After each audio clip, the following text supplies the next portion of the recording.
ijodiy tanlovi ikkinchi darajali diplom bilan taqdirlanadi Abdullayev Asadbek.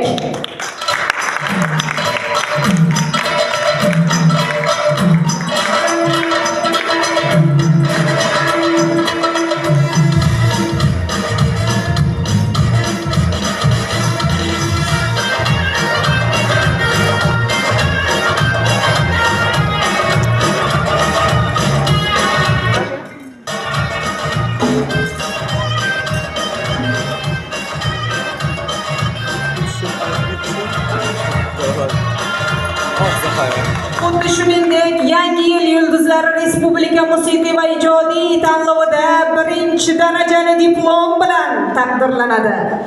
Itolmasov Zokirjon Gulroz qarsaklar bo'lib tursin.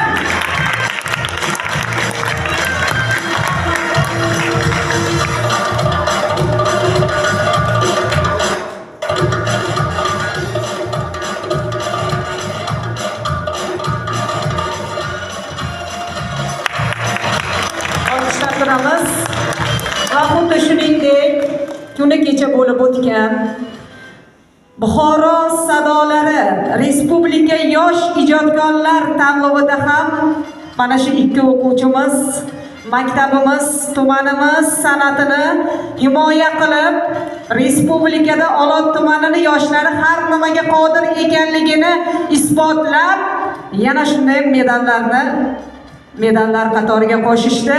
Xuddi shuningdek, mana shu tanlovda faol ishtirok qilib, ikkinchi darajali diplom bilan 86 ballni yiqqan holda taqdirlanadi Itolmasov Zokirjon. Gulroz qarsaklar bo'lib tursin.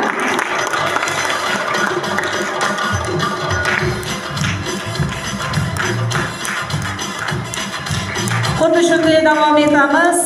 Mana shu aytib o'tganimdek, Buxoro sadolari Respublika yosh ijodkorlar tanlovida o'zlarining iqtidori, mahorati bilan faol ishtirok qilib 86 ballni qo'lga kiritgan, kichkina ball emas bu.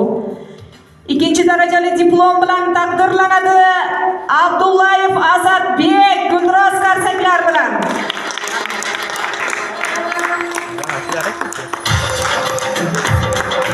Mana endi qarsillatib qarsakni chalsak bo'ladi.